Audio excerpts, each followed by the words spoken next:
CK Kasim എന്ന ഞാൻ നിയമസഭയിലെ ഒരംഗമായി തിരഞ്ഞെടുക്കപ്പെട്ടതിനാൽ നിയമം വഴി സ്ഥാപിതമായ ഭാരതത്തിൻ്റെ ഭരണഘടനയോട് ഞാൻ നിർവ്യാജമായ വിശ്വസ്തതയും കൂറും പുലർത്തുമെന്നും ഞാൻ ഭാരതത്തിൻ്റെ പരമാധികാരവും അഖണ്ഡതയും നിലനിർത്തുമെന്നും ഞാൻ ഏറ്റെടുക്കുവാൻ പോകുന്ന കർത്തവ്യം ഞാൻ വിശ്വസത്തോടുകൂടി നിർവഹിക്കുമെന്നും ദൈവത്തിൻ്റെ നാമത്തിൽ സത്യം ചെയ്യുന്നു.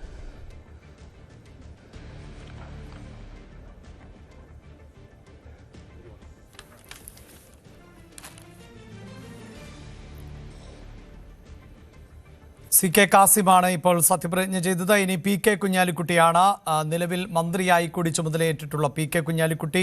PK കുഞ്ഞാലിക്കുട്ടിയെ സംബന്ധിച്ചിടത്തോളം 9 ജയങ്ങളുമായാണ് PK കുഞ്ഞാലിക്കുട്ടി ഈ സഭയിലേക്ക് എത്തുന്നത്. മുസ്ലിം ലീഗിന്റെ അഖിലേന്ത്യാ ജനറൽ സെക്രട്ടറിയാണ്. പ്രതിപക്ഷ ഉപനേതാവ് എന്ന നിലയിലടക്കം പ്രവർത്തിച്ച PK കുഞ്ഞാലിക്കുട്ടി അടുത്തതായി സത്യവാചകം ചൊല്ലുകയാണ്. 1991, 95, 95, 96, 2001, 4, 2004, 6, 2011, 16 കാലത്തടക്കം മന്ത്രി കസേരയും അലങ്കരിച്ച വളരെ പ്രധാനപ്പെട്ട വകുപ്പ് ഇത്തവണയും കൈകാര്യം ചെയ്യുന്നു. വ്യവസായ വകുപ്പ് മന്ത്രി കൂടിയായിട്ടുള്ള PK കുഞ്ഞാലിക്കുട്ടിയാണ് അടുത്തതായി സത്യപ്രതിജ്ഞ ചെയ്യുന്നത്. PK കുഞ്ഞാലിക്കുട്ടി എന്ന ഞാൻ നിയമസഭയിലെ ഒരംഗമായി തിരഞ്ഞെടുക്കപ്പെട്ടിരിക്കുന്നതിനാൽ നിയമം വഴി സ്ഥാപിതമായ ഭാരതത്തിൻ്റെ ഭരണഘടനയോട് ഞാൻ നിർവ്യാജമായ വിശ്വസ്തയും കൂറും പുലർത്തുമെന്നും ഞാൻ ഭാരതത്തിൻ്റെ പരമാധികാരവും അഖണ്ഡതയും നിലനിർത്തുമെന്നും ഞാൻ ഏറ്റെടുക്കുവാൻ പോകുന്ന കർത്തവ്യം ഞാൻ വിശ്വസ്തയോടുകൂടി നിർവഹിക്കുമെന്നും ദൈവനാമത്തിൽ സത്യം ചെയ്യുന്നു. PK കുഞ്ഞാലിക്കുട്ടിയും ദൈവനാമത്തിൽ ആണ് സത്യവാചകം ചൊല്ലുന്നത്. മുസ്ലിം ലീഗിന്റെ മന്ത്രിമാർ, MLA മാർ എല്ലാവരും ദൈവനാമത്തിൽ തന്നെയാണ് സത്യപ്രതിജ്ഞ ചെയ്യാറുള്ളത്. ഇത്തവണയും PK കുഞ്ഞാലിക്കുട്ടി MLA ആയി സത്യപ്രതിജ്ഞ ചൊല്ലുന്നു. അടുത്തതായി ഇതാ V കുഞ്ഞികൃഷ്ണൻ ആണ്. UDFന്റെ സ്വതന്ത്രനായി മത്സരിച്ച് പയ്യന്നൂരിൽ ചരിത്രം തീർത്തുകൊണ്ട് ഇടതു കോട്ട പൊളിച്ച് എത്തിയ ഇടത് നേതാവ് തന്നെ എന്ന് വിശേഷിപ്പിക്കാം. ആദ്യത്തെ മത്സരമാണ് V കുഞ്ഞികൃഷ്ണനെ സംബന്ധിച്ചിടത്തോളം. 74 വയസ്സുള്ള V കുഞ്ഞികൃഷ്ണൻ ആദ്യ മത്സരത്തിൽ തന്നെ വിജയിച്ച് കയറുമ്പോൾ അത് CPIഎമ്മിനേറ്റ കനത്ത പ്രഹരം. ഇതാ ഇപ്പോൾ കാണുന്ന ദൃശ്യങ്ങൾ അത് ഏറെ കൗതുകകരമാകുന്ന ദൃശ്യങ്ങൾ കൂടിയാണ്. കാരണം ഒരു ഭാഗത്ത് PK കുഞ്ഞാലിക്കുട്ടി പ്രതിപക്ഷ നേതാവ് കൂടിയായിട്ടുള്ള പിണറായി വിജയന് കൈകൊടുത്ത് സ്പീക്കറുടെ ചേംബറിലേക്ക് ഇപ്പോൾ PK കുഞ്ഞാലിക്കുട്ടി എത്തുമ്പോൾ, മറുഭാഗത്ത് ഇതേ ഇടതു കോട്ടകളിൽ അടക്കം ഇളക്കം തട്ടിച്ച് MLA ആയ V കുഞ്ഞികൃഷ്ണൻ എന്ന ഞാൻ നിയമസഭയിലെ ഒരംഗമായി തിരഞ്ഞെടുക്കപ്പെട്ടിരിക്കുന്നതിനാൽ നിയമം വഴി സ്ഥാപിതമായ ഭാരതത്തിൻ്റെ ഭരണഘടനയോട് ഞാൻ നിർവ്യാജമായ വിശ്വസ്തതയും കൂറും പുലർത്തുമെന്നും ഞാൻ ഭാരതത്തിൻ്റെ പരമാധികാരവും അഖണ്ഡതയും നിലനിർത്തുമെന്നും ഞാൻ ഏറ്റെടുക്കുവാൻ പോകുന്ന കർത്തവ്യം ഞാൻ വിശ്വസ്തയോടുകൂടി നിർവഹിക്കുമെന്നും സഗൗരവം പ്രതിജ്ഞ ചെയ്യുന്നു. V കുഞ്ഞികൃഷ്ണൻ സഗൗരവം ആണ് സത്യപ്രതിജ്ഞ ചെയ്തിട്ടുള്ളത്. പയ്യന്നൂരിൽ നിന്നുള്ള MLA 7487 വോട്ടുകൾക്ക് വിജയിച്ച് അങ്ങനെ TI മധുസൂദനനെ പരാജയപ്പെടുത്തിയിരിക്കുന്നു. 49,780 വോട്ടുകൾ 2021 ഭൂരിപക്ഷം നേടിയ CPIഎമ്മിൻ്റെ മണ്ഡലം ആണ് ഇത്തവണ V കുഞ്ഞികൃഷ്ണൻ. അതും CPIഎമ്മിൽ നിന്ന് കലഹിച്ച് പാർട്ടിയിൽ തിരുത്തലുകൾ വേണം എന്ന് ആവശ്യപ്പെട്ടുകൊണ്ട് പാർട്ടി വിട്ട് മത്സരിച്ച V കുഞ്ഞികൃഷ്ണൻ അത്ഭുത പ്രകടനം ആയിരുന്നു നടത്തിയത്. അങ്ങനെ ഇതാ പയ്യന്നൂരിൽ നിന്ന് വിജയിച്ച കുഞ്ഞികൃഷ്ണൻ MLA ആയി തെരഞ്ഞെടുക്കപ്പെട്ടിരിക്കുന്നു. ഇനി തീർച്ചയായും അവിടെ പ്രതിപക്ഷ നിരയിൽ ഇരിക്കുന്നത് CPIഎമ്മിൻ്റെ നേതാക്കൾ തന്നെയാണ്. CPIഎമ്മിൻ്റെ നേതാക്കൾ ഉൾപ്പെടെ പരാജയപ്പെട്ടു പോയ വലിയ തോൽവി നേരിട്ട ഒരു തെരഞ്ഞെടുപ്പിൽ ആണ് CPIഎമ്മിനെ പരാജയപ്പെടുത്തിക്കൊണ്ട് കുഞ്ഞികൃഷ്ണൻ വിജയിച്ച് കയറിയത്.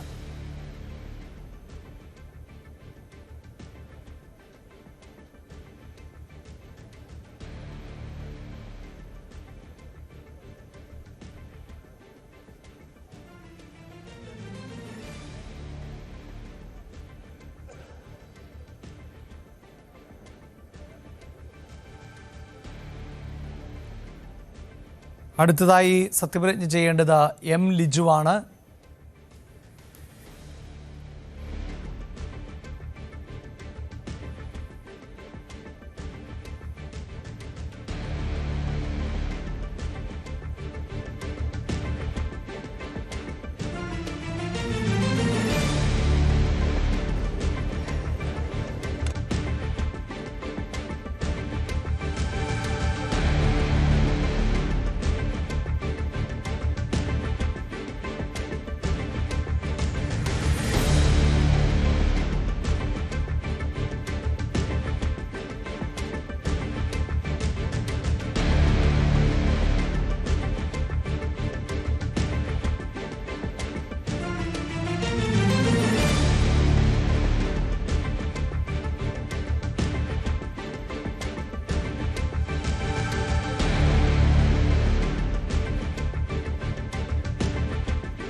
47 MLA-മാരാണ് ഇതിനോടകം സത്യവാചകം ചൊല്ലിയിട്ടുള്ളത്. ഇതാ 48ാമത്തെ നമ്പറായി എം ലിജു, മന്ത്രി കൂടിയായിട്ടുള്ള എക്സൈസ് വകുപ്പ് അടക്കം കൈകാര്യം ചെയ്യുന്ന എം ലിജു, 74 വയസ്സുള്ള കുഞ്ഞികൃഷ്ണന് ശേഷം ഇതാ ചെറുപ്പക്കാരനായ മന്ത്രി എം ലിജു ശപഥം ചെയ്യാൻ എത്തുന്നു.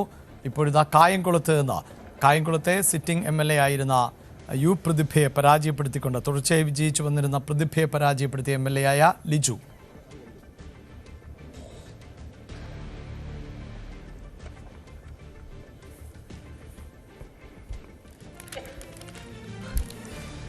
എം ലിജു എന്ന ഞാൻ നിയമസഭയിലെ ഒരംഗമായി തിരഞ്ഞെടുക്കപ്പെട്ടിരിക്കുന്നതിനാൽ നിയമം വഴി സ്ഥാപിതമായ ഭാരതത്തിൻ്റെ ഭരണഘടനയോട് ഞാൻ നിർവ്യാജമായ വിശ്വസ്തതയും കൂറും പുലർത്തുമെന്നും ഞാൻ ഭാരതത്തിൻ്റെ പരമാധികാരവും അഖണ്ഡതയും നിലനിർത്തുമെന്നും ഞാൻ ഏറ്റെടുക്കാൻ പോകുന്ന കർത്തവ്യം ഞാൻ വിശ്വസ്തയോടുകൂടി നിർവഹിക്കുമെന്നും ദൈവത്തിൻ്റെ നാമത്തിൽ സത്യം ചെയ്യുന്നു.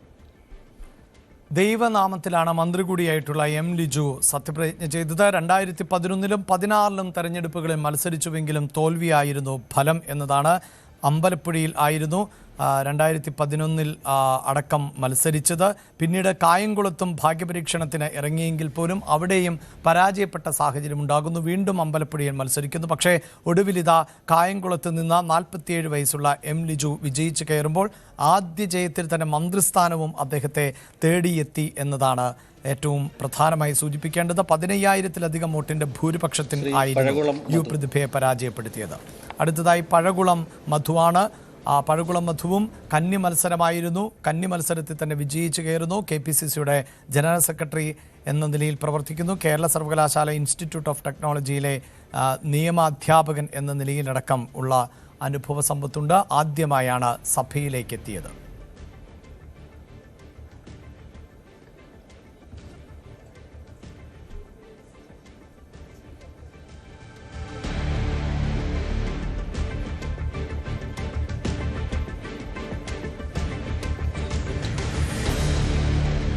അഡ്വക്കേറ്റ് പഴകുളം മധു എന്ന ഞാൻ നിയമസഭയിലെ ഒരംഗമായി തിരഞ്ഞെടുക്കപ്പെട്ടിരിക്കുന്നതിനാൽ നിയമം വഴി സ്ഥാപിതമായ ഭാരതത്തിൻ്റെ ഭരണഘടനയോട് ഞാൻ നിർവ്യാജമായ വിശ്വസ്തതയും കൂറും പുലർത്തുമെന്നും ഞാൻ ഭാരതത്തിൻ്റെ പരമാധികാരവും അഖണ്ഡതയും നിലനിർത്തുമെന്നും ഞാൻ ഏറ്റെടുക്കാൻ പോകുന്ന കർത്തവ്യം ഞാൻ വിശ്വസ്തയോടുകൂടി നിർവഹിക്കുമെന്നും ദൈവത്തിൻ്റെ നാമത്തിൽ സത്യം ചെയ്യുന്നു.